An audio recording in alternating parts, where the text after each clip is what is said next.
SP का दिया हुआ आवेदन है, एसपी को दिया, फिर भी सुनवाई नहीं हो रहा है। उसके बाद मैंने सीओ को दिया, एक आवेदन मैं सीओ को भी दिया कि सर ऐसा ऐसा काम हो रहा है ज़मीन में, फिर भी नहीं सुनवाई हुआ। उसके बाद एससी में जो केस चल ही रहा है, केस चल रहा था, उसके बावजूद भी उन्होंने ज़मीन को बिक्री कर दिया। कट रहा है आपके नाम से, अब सब कुछ है, उसके बाद भी 10 डिसमिल बिक चुका है। हाँ उसमें जानकारी नहीं है, ऐसे अंदर अंदर बिक्री हो पर है, सब कुछ रहते हुए जैसा छेड़छाड़ करके किया जा रहा है, तो हम तो बैठेंगे नहीं, हम तो करेंगे। आप देख रहे हैं द जनता स्टॉपेज। झारखंड में लगातार जल जंगल जमीन खतरे में दिखाई पड़ रही है। बता दें कि झारखंड का कोई ऐसा इलाका नहीं होगा जहां पे जमीन का विवाद नहीं है। एक विवाद हमारे पास हाल में आया है। यह विवाद नगड़ी अंचल अंतर्गत कुदलोम मौजा का है, जहां पे 90 डिसमिल जमीन पर विवाद जो है सामने आया है। आरोप यह है, जो मालिक है वो हमारे साथ है, उनका कहना यह है कि इस 90 डिसमिल ज़मीन पर कहीं ना कहीं जो भू माफिया है वह कब्जा किए हुए हैं और लगातार इन पर जो है प्रेशर बनाया जा रहा है कि इस ज़मीन को कहीं ना कहीं बेच दिया जाए औने पौने दाम पर, और यह जो भू माफिया है वह सारे पैसे हड़प लें। ज़मीन के जो है मालिक हमारे साथ हैं, उनसे बात करेंगे और जानेंगे कि आखिर में पूरा मामला क्या है। मामला से पहले परिचय बताइए और क्या मामला चल रहा है ये बताइए। मेरा नाम है शेख आलम, भूतपूर्व सैनिक हूँ, प्लस सैफ में भी 6 साल हम सर्विस कर चुका हूँ, है ना। और मेरा गांव टुंडुल है और मेरा ज़मीन, मेरे दादा का ज़मीन था मौजा कुदलोंग में, जो नगरी अंचल के अंदर पड़ता है। 90 डिसमिल ज़मीन है, जिसमें 742 प्लाट नंबर में 61 डिसमिल है और 742 प्लाट नंबर में 29 डिसमिल है। कुल रकबा हमारा 90 डिसमिल है। इसको ज़मीन माफियाओं द्वारा हड़पने की कोशिश किया जा रहा है। मेरा ऑनलाइन रजिस्टर 2 में जब ऑनलाइन हुआ उस समय प्लॉट नंबर छूट गया था, तो उसको मैंने दर्शाने के लिए, उसको चढ़वाने के लिए हमने अंचल कार्यालय में 2017 में आवेदन दिया था सुधार के लिए, लेकिन वो सुधार नहीं हुआ। उसके बाद कोरोना काल के समय 2021 में डीसी के आदेश के मुताबिक, जो कि भूमि सुधार दिवस मनाया जा रहा था, उसमें भी मैंने आवेदन दिया, लेकिन उसका भी कोई सुनवाई नहीं हुआ। कुछ दिन के बाद हमें एक नोटिस मिला सीओ साहब के साथ कि आपका भूमि में विवाद है, डबल जमाबंदी है। लेकिन मेरे पास जो ज़मींदार जो किया, वो मेरे पास वही ज़मींदार 1936 में सादा हुक्मनामा के द्वारा हमको बेचा है ज़मीन, और आज हम उसमें काबिज और दखलकार कर रहे हैं, खेतीबाड़ी करते आ रहे हैं। अच्छा, 90 डिसमिल जो ज़मीन है अभी फ़िलहाल जो है उसमें आप लोग खेतीबाड़ी कर रहे हैं? खेतीबाड़ी अब करते आ रहे थे, लेकिन अभी 4-6 महीने से भू माफिया लोग उसको समतल कर दिए। कैसे हुआ ये विवाद? क्योंकि लगातार झारखंड में कई ऐसे इलाके हैं जहाँ पे जो है लगातार भू माफिया जो है अपना वर्चस्व दिखाने के कारण ज़मीन हड़पते जा रहे हैं, गरीबों की ज़मीन लूटी जा रही है। पेपर हमारे पास है। जो ज़मींदार एक भू माफिया को पावर ऑफ अटर्नी दे दिया है, वो ज़मींदार आ नहीं रहा। वो ज़मींदार जो बेचा है वही भू माफिया को एग्रीमेंट किया हुआ है, पावर ऑफ अटर्नी दिया है, और भू माफिया ही काम कर रहा है। और जो ज़मींदार बेचा है वो मेरे पास है। उसके बाद ये पूरा सारा पेपर है, रसीद है, 1936 का लिया हुआ है, और अभी तक हम लोग का पास वो ज़मीन था और रहेगा, हम कह रहे हैं। उसके बाद एक आदिवासी हमारा ज़मीन है कह के 1976 में एक केस किया था कि ये ज़मीन आदिवासी का है, मुझे लौटा दिया जाए। उसमें भी मेरे पक्ष में निर्णय आया है कि ये ज़मीन शेख बकड़ू का है, और वो कैसे प्राप्त किया है ये पूरा हमारा ये केस का डिग्री का पेपर है 1976-77 का, इसमें सारा दर्शाया हुआ है कि ज़मीन किसका है।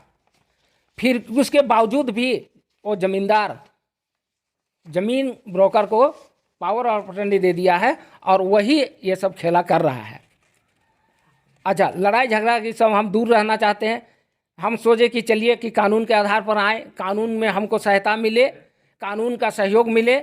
उससे पहले हमने डीसी साहब को, जब हमारा ऑनलाइन सुधार नहीं हो रहा था, तो डीसी साहब को मैंने एक एप्लीकेशन दिया कि हमारा ये जो प्लॉट नंबर जो छूट गया है उसको सुधार दिया जाए। ये पेपर रहा मेरा। अच्छा, क्या लगता है कि अभी जो है कहाँ मामला फंस गया है? अभी आप लोग कह रहे हैं कि ज़मीन में जो है काम चल रहा है ठेकेदार जो भूमाफिया द्वारा, आप लोग ऑब्जेक्शन बार बार कर रहे हैं, लेकिन ऑब्जेक्शन करने के बाद भी काम चल रहा है क्या? हाँ, ऑब्जेक्शन करने के बाद भी काम चल रहा है। वो बोलता है कि ज़मीन हमने ज़मींदार से ले लिया है, मेरा है, आपका ज़मीन नहीं है। तो इसके जो न्याय के गुहार के लिए मैंने डीसी के पास गया, एसपी के पास गया, मैंने आवेदन दिया, एसपी के साथ आवेदन दिया। ये मेरा रहा एसपी का दिया हुआ आवेदन, ये रहा मैं दिया हूँ। एगो एसपी का दिया हुआ आवेदन है, एसपी को दिया, फिर भी सुनवाई नहीं हो रहा है। उसके बाद मैंने सीओ को दिया एक आवेदन, मैं सीओ को भी दिया कि सर ऐसा ऐसा काम हो रहा है ज़मीन में, फिर भी नहीं सुनवाई हुआ। उसके बाद एसी में जो केस चल ही रहा है।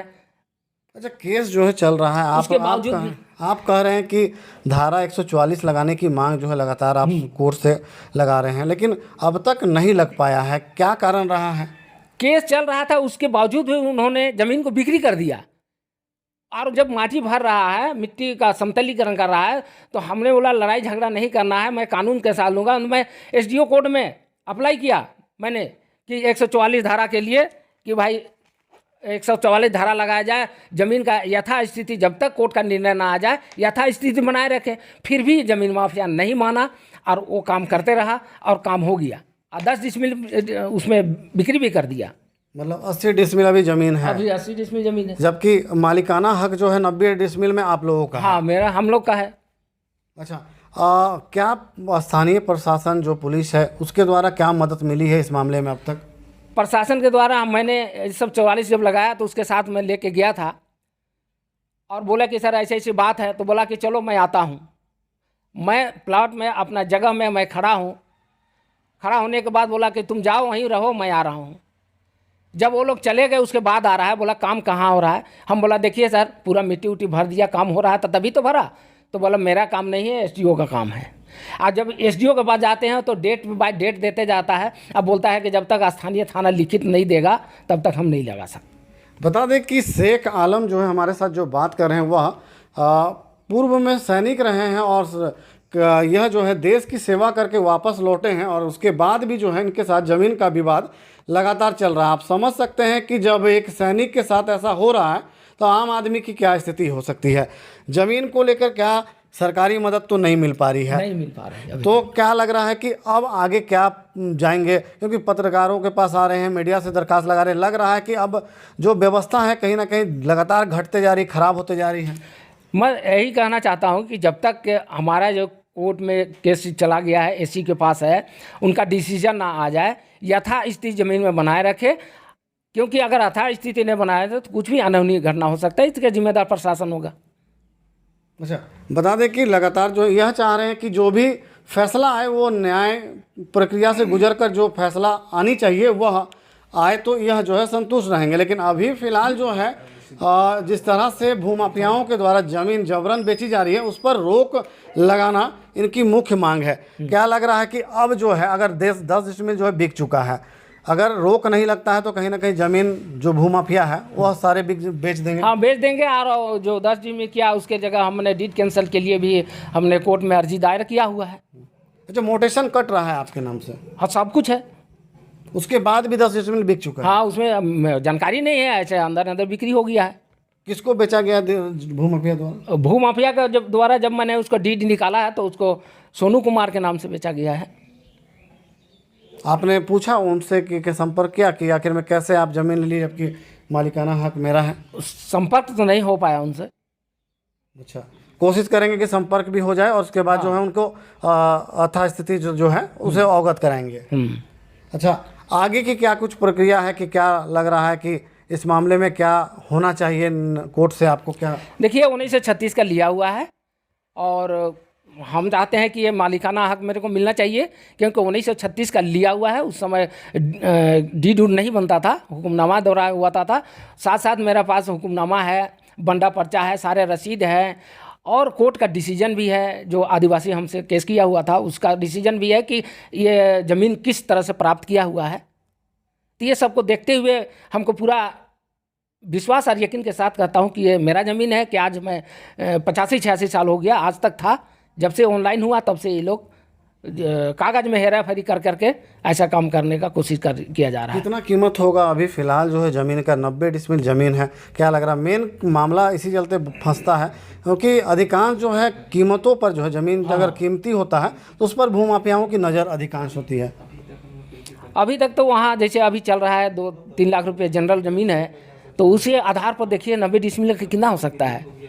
कह सकते हैं कि लाखों रुपए की ज़मीन। हाँ, लाखों रुपए का, करोड़ों की ज़मीन, लाख के बाद करोड़ों की है। तो क्या लग रहा है कि अब आगे का क्या प्रोसेस है, क्या करेंगे आगे जाके? कोर्ट का दरवाज़ा? कोर्ट का दरवाज़ा हमने खटखटाया है, सारे हम प्रशासन को भी दिए हैं, सूचित किए हैं, ग्रामीण एसपी को भी सूचित किए हैं कि ऐसा ऐसा मेरा साथ हो रहा है।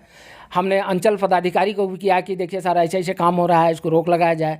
हमने थाना को भी वही 144 धारा लागू करने के बाद उसका एप्लीकेशन दिए थे कि देखिए ऐसा ऐसा बात है, आप निरीक्षण कीजिए, जांच प्रतिवेदन भेजिए ताकि 144 लगे। अच्छा, विवाद तो बढ़ता जा रहा है, क्या इस मामले में मुख्यमंत्री से मिलेंगे कि आखिर में इस राज्य में मुख्यमंत्री कहते हैं कि जल जंगल ज़मीन जो है सुरक्षित होनी चाहिए, लेकिन आपका जो है ज़मीन सुरक्षित है ही नहीं, काफ़ी दिनों से ज़मीन का विवाद चल रहा है। बहुत ज़रूरी है, जल्द हम उनसे ज़रूर चाहेंगे कि मिलेंगे, लेकिन हम अभी देख रहे हैं कि ये जो कोर्ट कचहरी का जो मामला है इसमें जाते हैं, अगर इसमें हमको निर्णय मिल जाता है तो ठीक बात है, और नहीं मिलता है तो हम जाएंगे, क्योंकि मेरा सारा पेपर है, सब कुछ रहते हुए जो ऐसा छेड़छाड़ करके किया जा रहा है तो हम तो बैठेंगे नहीं, हम तो करेंगे कार्रवाई। ठीक। आखिर में क्या लगता है कि अब अगर इस मामले में जब कोर्ट का फैसला आएगा तो अगर कोर्ट का फैसला सम्मानजनक नहीं आता है, आपके विरुद्ध आता है, तो क्या करेंगे? आगे की क्या रणनीति होगी? ये है कि हमें कोर्ट पर पूरा भरोसा है और कोर्ट की सम्मान मैं करूंगा, जैसा फैसला आएगा उसको मानूंगा। कोर्ट के जो है फैसले को बार बार जो है भूमाफियाओं द्वारा देखते हैं कि प्रभावित किया जाता है झूठे दस्तावेज से।